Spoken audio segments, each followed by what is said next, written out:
want to do a passive lateral rotation.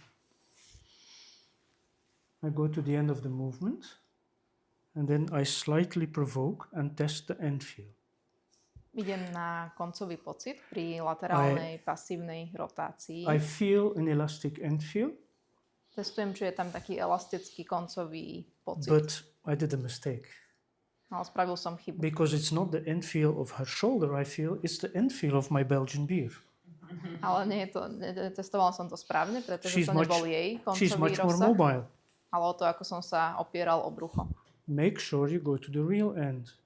Čiže And uistite why sa, že this ideme romantic position? naozaj Because I nakoniec. don't want her to compensate too much. Okay? It might look like a silly detail, but it's super important because some lesions only provoke end range pain.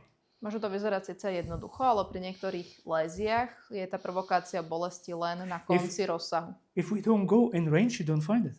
Ak nejdeme na koniec rozsahu, Okay. nemusíme to nájsť. I want that she's doing a lateral rotation against resistance. Okay. Chceme spraviť laterálnu rotáciu s odporom. But you know what most of the patients are doing? They're doing this, huh? Väčšina pacientov však automaticky spraví Yeah, but takýto this is pohyb. more supraspinatus. This is more infraspinatus. So, say to the patient, keep your elbow against the body. I block it and I show to the patient, I don't want this, I want that. Okay? Povieme pacientovi, aby si Okay, takto zablokovali lakeť, ukážeme mu to. Those little details are important because if we don't perform our tests in an optimal way, our result is also going to be what I call wishy-washy, not very reliable. Okay? Tieto detaily častokrát rozhodujú, pretože potom nemusí byť ten výsledok úplne zmysloplný. On all the courses I teach, I always see the same. When we exercise the examination techniques, most of the colleagues are pretty fast satisfied. We do it once, we do it twice, and then we sit and we go back to the smartphone. Okay. Učím častokrát, tí študenti sú často so sebou rýchlo spokojní, spravia si to 1-2 razy a potom už sa hrajú na telefónoch. That's your choice. It's not the best choice. Use the time you have here. Do the examination 10 times. Preto využijeme ten čas, ktorý tu máme, spravme to vyšetrenie aj 10 krát. With this small group, this is the ideal setting to do a lot of partner change. You're going to do the techniques on different people. Yeah? Pri takejto malej skupine je dobre si vyskúšať aj na rôznych ľuďoch tie A lot of partner techniky. change today and tomorrow. Don't worry, you can't get pregnant, okay? Although we already welcomed several Cyriax babies. That's true. Good. So it's really important your examination technique is super. Good. Also here, ask neutral questions. When we do a test, what is the number one question we ask to our patient? Pýtame sa neutrálne otázky, čo je pri tom teste All of otázka us. číslo 1 na pacienta. What is the question we mostly ask? You do a test and you ask to the patient. What do you feel? Mm-hmm. Yeah. Pýtame sa pacienta, čo cíti. Yes. Does it hurt? Yeah. Či to bolí? That's not a good question. To nie sú dobré otázky, a hlavne, čo to bolí. And you know why? Let's imagine I am your patient. I have pain at rest. I'm standing here. I don't do anything. My shoulder hurts. You do a test with me. Does it hurt? I'm honest. Yes. Nie je to You dobrá think otázka. positive test. Hlavne pri pacientoch, ktorí majú pokojovú bolesť. Ak But sa I have the spýtame, či same to bolí, pain. I have the same pain as I have at rest.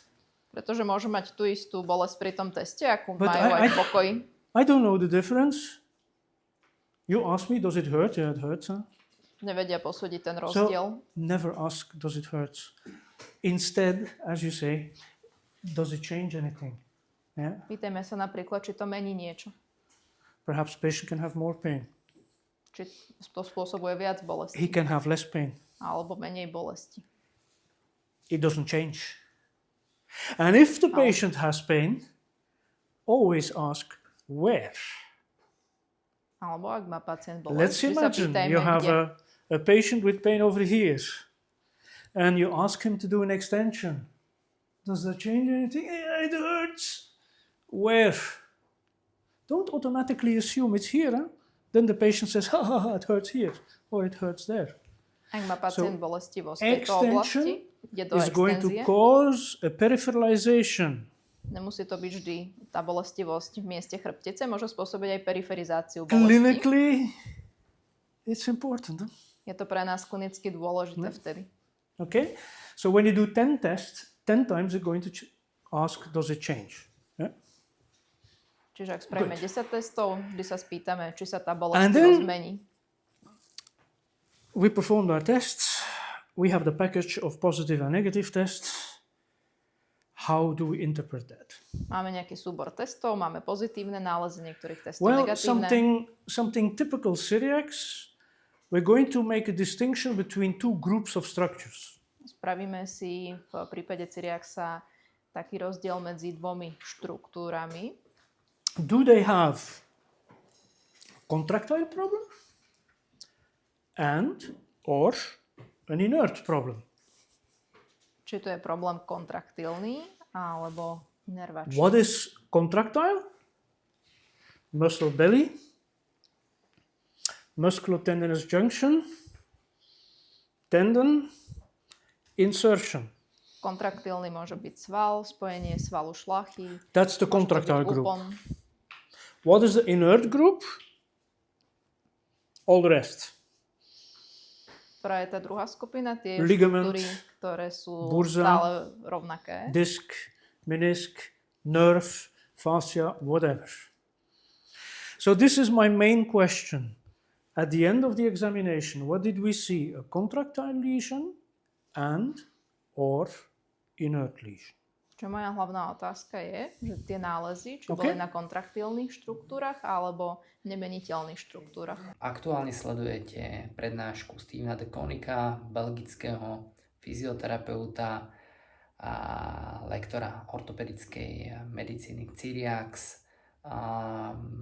Týmto vás pozývam aj na najbližší kurz, ktorý bude už v marci a bude venovaný osovému orgánu, čiže ak vás zaujíma diferenciálna diagnostika, klinická rozvaha a manipulácie od cervikálnej oblasti cez hrudnú, driekovú a samozrejme aj vyšetrenie SI klbov, tak sa určite prihláste.